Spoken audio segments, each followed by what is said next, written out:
create the conditions to put people in the poorhouse, drive every job out of this country, and put America's finances in a horrible mess. We can also do that, and that's what we're doing, and it's time for people to start pulling the alarm button and saying enough of this stuff. I'm joined with my good friend Congressman Gohmert from Texas, and I hope that you'll rescue me because I'm starting to get a little hot under the collar.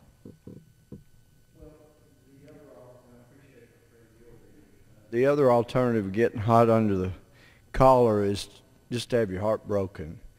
And after this health care bill passed, that part of it is anger.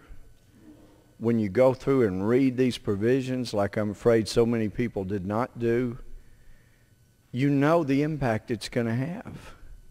And yeah, you know, ARP got their deal negotiated. You find that different places. The big pharmaceuticals got their deal negotiated. Insurance companies got something in there. A number of places. You got plaintiffs' bar got some things negotiated. You just see, and you like, who in the world was negotiating for the people of America? Everybody else was getting their deals. Unions got their deals. But when you read through this, you knew who it was going to hurt. On the one hand, we had people across the aisle saying they're going to help the working poor. If you read the bill, you knew what it was going to do. You can't increase that amount of taxes, just as my friend from Missouri was talking about. You can't increase taxes like that and not cause some people to lose jobs or have their income cut, or have their salaries cut, which means cut income. There are people that were going to be laid off. I've talked to other people who say because that passed, they are winding down their business. And their people will be out of work at the end. It'll take probably a year and a half. One fellow was telling me this weekend. So you know people are losing their jobs. And how devastating that is to lose your job. A career is gone. You know, gentlemen, because somebody got overzealous here and passed bills with increased tax. But just make this wrong. The working poor didn't get the help they were looking for.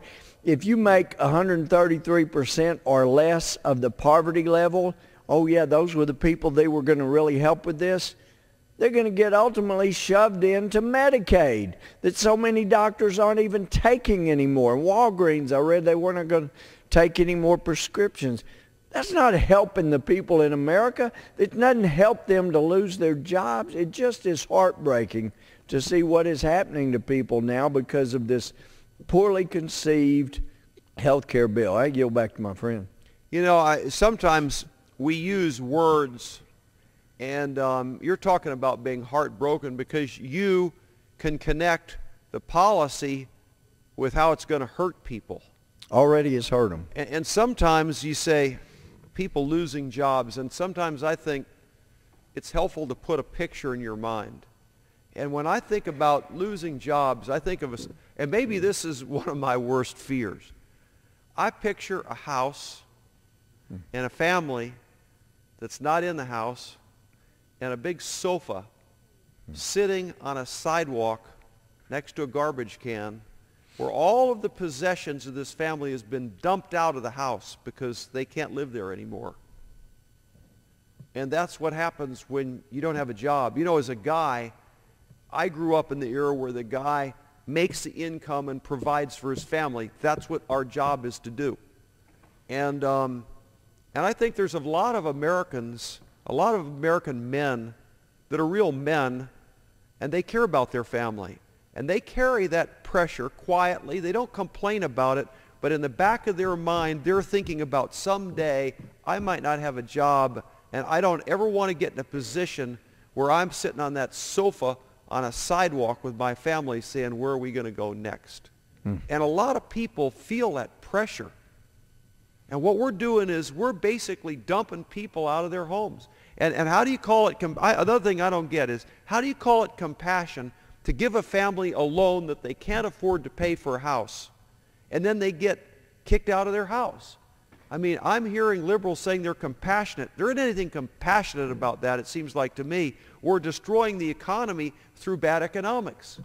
And the thing we're seeing is when you destroy the quality of health care, you're talking about people dying. And that's the reason why this is so frustrating. I yield to my friend from Texas.